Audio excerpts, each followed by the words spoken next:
Alhamdulillah, alhamdulillahilladzi hadana subulas salam wa afhamana bi syari'atin nabiyil karim. Asyhadu an la ilaha illallah wahdahu la syarika lah, dzul jalali wal ikram. Wa asyhadu anna sayyidana wa nabiyyana Muhammadan abduhu wa rasuluh. Allahumma shalli ala sayyidina Muhammadin wa ala alihi wa ashabihi والتابعين بإحسان إلى يوم الدين. أما بعد فيا أيها الإخوان أوصيكم ونفسي بتقوى الله وطاعته لعلكم تفلحون.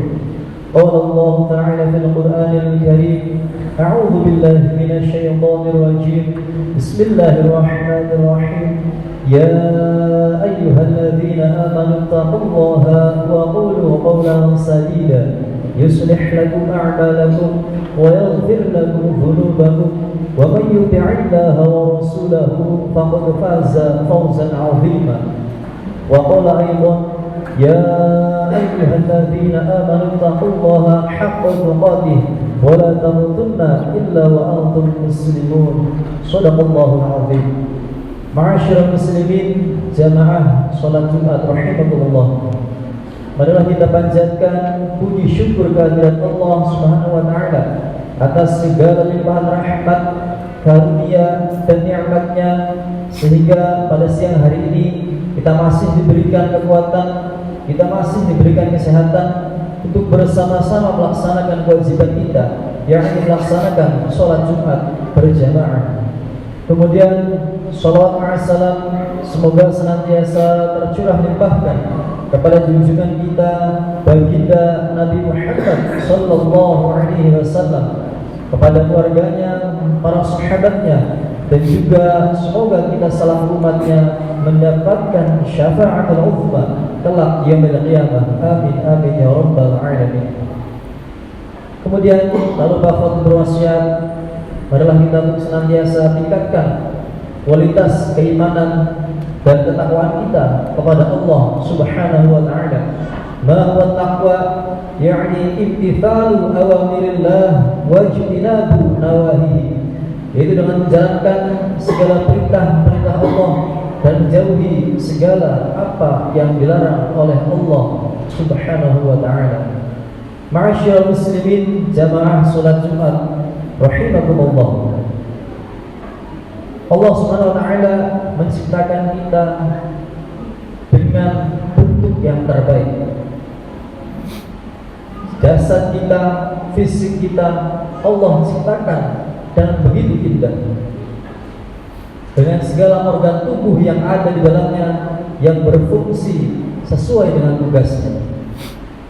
Allah ciptakan malaikat, Allah karuniakan akal kepadanya, sehingga malaikat senantiasa patuh dan taat kepada perintah-perintah Allah, tidak pernah sedikit pun atau sekalipun melanggar, membangkang perintah Allah. Allah menciptakan hayawan dengan dikaruniakan syahwat, sehingga yang dilakukannya hanyalah makan, minum, tidur, dan berkembang biak. Namun Allah menciptakan kita manusia dengan bentuk yang terbaik, sebagaimana dalam Quran surat At-Tin ayat 4: A'udzu billahi minasyaitonir rajim. Bismillahirrahmanirrahim. Laqad khalaqnal insana fi ahsani taqwim. Sesungguhnya Allah menciptakan manusia dengan bentuk yang terbaik. Allah memberikan kita akal pikiran, Allah memberikan kita nafsu, Allah mengaruniakan kita syahwat. Itulah yang membuat kita sempurna dibanding makhluk Allah yang lain. Manusia bisa menjadi seperti malaikat, patuh dan taat kepada perintah Allah ketika menggunakan akal pikirannya dengan baik. Manusia juga bisa menjadi seperti hayawan ketika hanya menuruti syahwatnya. Manusia juga bisa menjadi seperti setan, bahkan lebih buruk, ketika hanya menuruti hawa nafsunya saja, yang senantiasa menjerumuskan dirinya ke dalam kemaksiatan. Ma'asyiral muslimin rahimakumullah. Rasulullah bersabda bahwasanya di dalam diri kita terdapat 4 permata yang sangat berharga, yang apabila kita mampu istiqomah menjaganya, maka kita akan menjadi manusia yang memiliki derajat yang tinggi di sisi Allah Subhanahu wa taala. Namun jika kita tidak mampu menjaganya, justru itu akan menjerumuskan kita dan akan menjadikan kita sebagai manusia yang memiliki derajat rendah di sisi Allah Subhanahu wa taala. Apa empat permata itu? Allah Rasulullah sallallahu alaihi wasallam, arba'atu jawahir fi jismi bani Adam yuzaluha arba'atu asya. Amal jawahiru fal aqlu wad dinu wal haya'u wal amal salih. Kata Rasulullah, dalam diri manusia terdapat empat permata yang begitu berharga. Namun empat permata itu bisa juga hilang dikarenakan empat hal. Yang pertama adalah fal aqlu. Permata yang pertama adalah akal. Akal pikiran kita selayaknya hati dalam diri kita sebagai pemimpin. Ketika akal pikiran kita jernih, bersih, maka yang keluar dari lisan kita adalah kebaikan. Yang tercermin dari akhlak kita adalah kebaikan. Namun ketika kita tidak mampu menggunakan akal pikiran kita, maka sebaliknya adalah hal negatif yang ada dalam diri kita. Ma'asyiral muslimin rahimakumullah, Imam Ghazali dalam kitabnya Sahih Hibbat menjelaskan bahwasanya akal ialah jauhar ruhaniyun muta'alliqan bi batil insani yu'rafu bil haqq wal batil. Akal adalah permata ruhani yang ada dalam diri manusia, yang ada dalam diri kita untuk mengetahui perkara yang hak, perkara yang batil, mengetahui mana yang baik, mana yang buruk, untuk mengetahui mana yang jelek, mana yang buruk, mana yang baik. Itulah akal.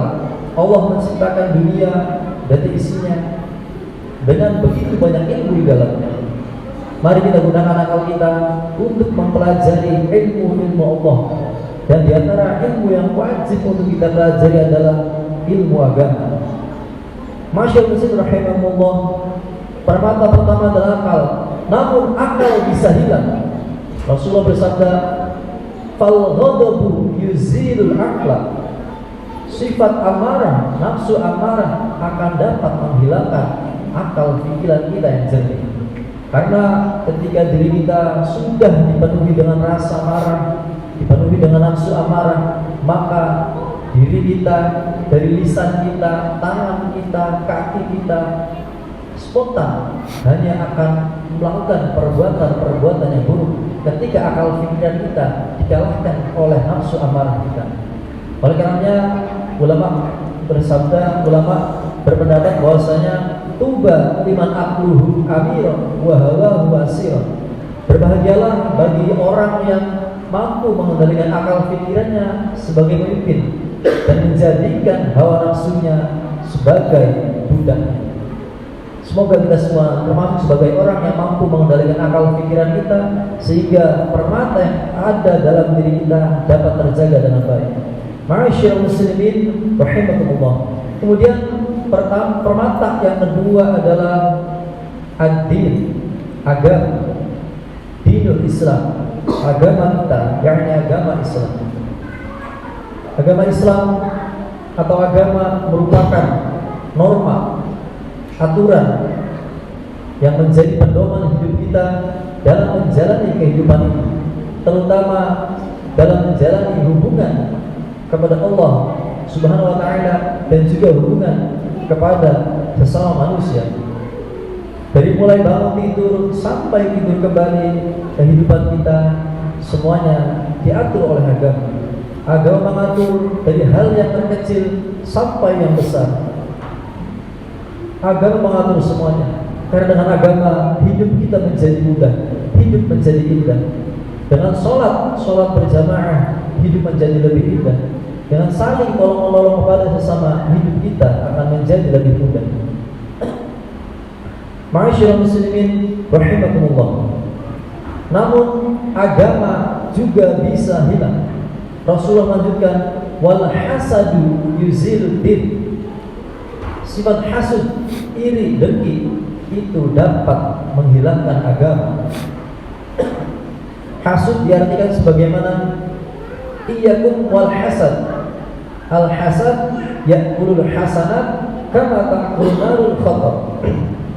Sifat hasud sebagaimana api yang membakar segala barang yang ada di sekitarnya. Hasud juga demikian. Hasud akan membakar segala kebaikan. Hasud akan menghilangkan agama, ibadah kita yang sudah kita jalankan kepada Allah, yang sudah kita laksanakan setiap hari, sholat kita, puasa kita, zikir kita. Ketika diri kita dipenuhi dengan sifat hasud, iri, dengki, susah melihat orang senang, senang melihat orang susah, maka agama kita, ibadah kita akan hilang di sisi Allah Subhanahu wa taala. Ma'asyiral muslimin rahimakumullah. Kemudian permata yang ketiga yang ada dalam diri kita adalah al-haya. Apa? Yaitu adalah sifat malu. Sifat malu merupakan sebagai pengendali dalam diri kita. Ketika akal kita gunakan dengan sebaik mungkin, kita manfaatkan untuk belajar ilmu agama, kita sudah mendapatkan ilmu agama, ibadah kita sudah istiqomah. Kemudian kita kendalikan diri kita dengan rasa malu. Ulama mengatakan malu terbagi menjadi dua. Haya fima bainaka wa bainallah, yaitu malu antara kita kepada Allah, malu ketika kita berbuat maksiat kepada Allah dimanapun dan kapanpun. Walau kita dalam kondisi sendirian sekalipun, kita akan merasa malu ketika kita berbuat maksiat. Kemudian malu yang kedua adalah fima haya bainaka wa bainan nas. Malu antara kita kepada sesama manusia. Kita merasa malu ketika kita tidak menutup aurat kita. Kita merasa malu ketika kita menggunakan pakaian yang tidak pantas. Kita merasa malu ketika kita mengucapkan perkataan yang tidak pantas dan dapat menyakiti orang lain. Itulah malu. Sifat malu akan mengontrol, akan mengendalikan diri kita.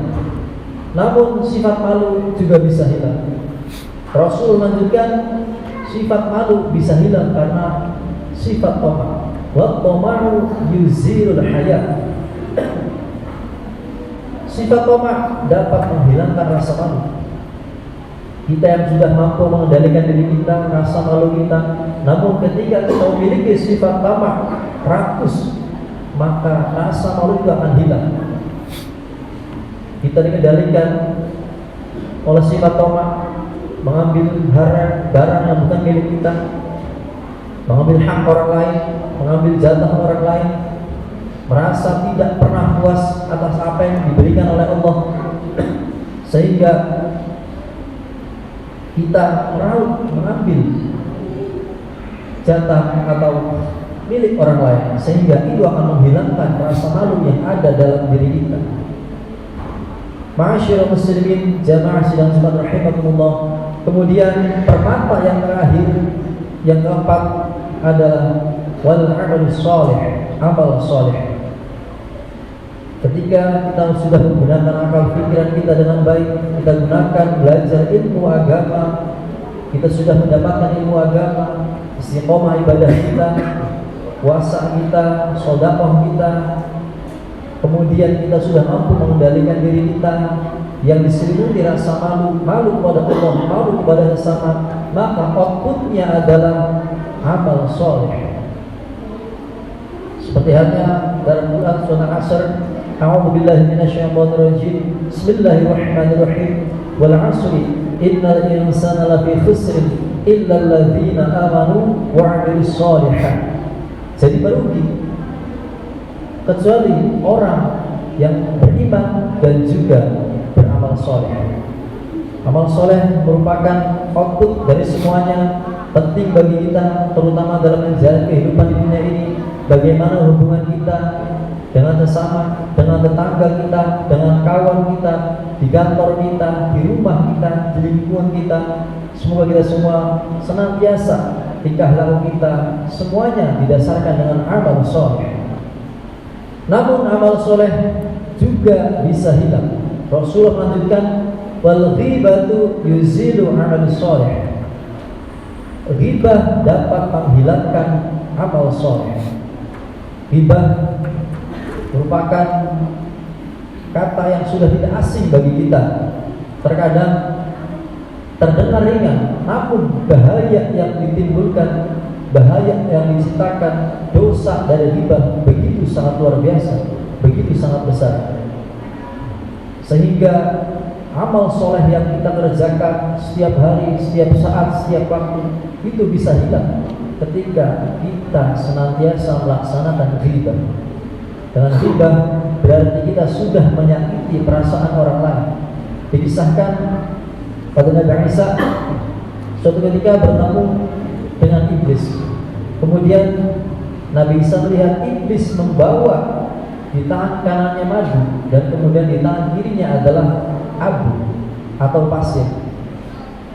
Kemudian Nabi Isa berkata, "Wahai iblis, mengapa engkau membawa madu dan juga pasir tersebut?"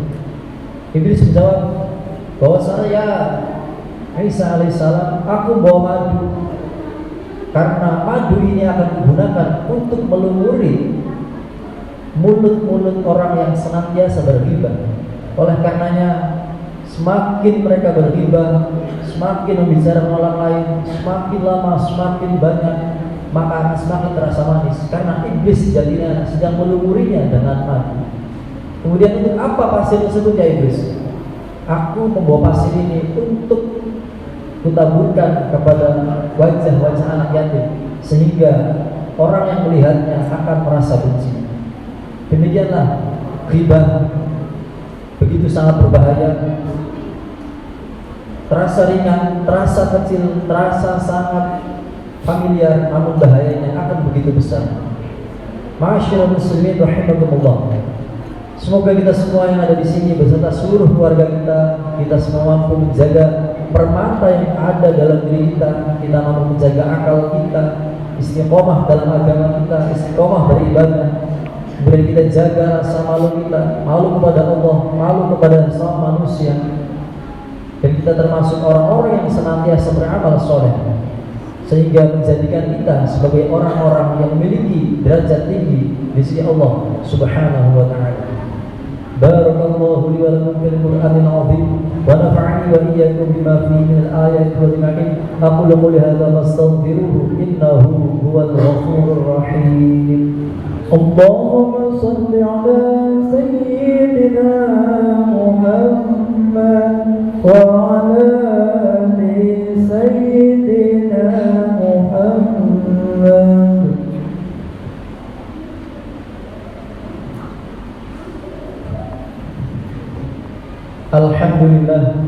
Alhamdulillah wa kafa wa usalli wa usallimu ala sayyidina Muhammadin al-Mustafa wa ala alihi wa ashabihi ahli al-wafa. Asyhadu an la ilaha illallah wahdahu la syarika lah, dzul jalali wal ikram, wa asyhadu anna sayyidana wa nabiyyana Muhammadan abduhu wa rasuluh. Allahumma salli ala sayyidina Muhammadin wa ala alihi wa ashabihi wa tabi'in bi ihsan ila yaumiddin. Amma ba'd. Fa ya ayyuhal muslimun, usikum wa nafsi bi taqwallahi al-'azim wa'lamu anna Allaha amarakum bi amrin 'azim, amarakum bis salati was salami ala sayyidina Muhammadin nabiyyil karim. Faqala inna Allaha wa malaikatahu yusalluna 'alan nabi ya ayyuhalladzina amanu sallu 'alaihi wa sallimu taslima. Allahumma salli 'ala sayyidina Muhammad wa 'ala ali sayyidina Muhammad kama sallaita 'ala sayyidina Ibrahim wa 'ala ali sayyidina Ibrahim wa barik 'ala sayyidina Muhammad wa 'ala ali sayyidina Muhammad kama barakta 'ala sayyidina Ibrahim wa 'ala ali sayyidina Ibrahim fil 'alamin innaka Hamidum Majid. Allahumma ighfir lil muslimina wal muslimat wal mu'minina wal mu'minat al ahya'i minhum wal amwat. Allahumma adfa' 'anna al bala wal ghala wal waba wal fahsya wal munkar wal sifa al mukhtalifah wal shada'id wal mihan ما ظهر وبطن عن بلدنا هذا خاصة وعن جميع البلدان المسلمين عامة إنك على كل شيء قدير اللهم يسر ولا تعسر يسر لنا أمورنا لا حول ولا قوة إلا بالله العلي العظيم ربنا ظلمنا أنفسنا وإن لم تغفر لنا وترحمنا لنكونن من الخاسرين ربنا آتنا في الدنيا حسنة وفي الآخرة حسنة وقنا عذاب النار والحمد لله رب العالمين عباد الله إن الله يأمر بالعدل والإحسان وإيتاء ذي القربى وينهى عن الفحشاء والمنكر والبغي يعظكم لعلكم تذكرون فاذكروا الله العظيم واشكروه على نعمه يزدكم ولذكر الله أكبر أقم الصلاة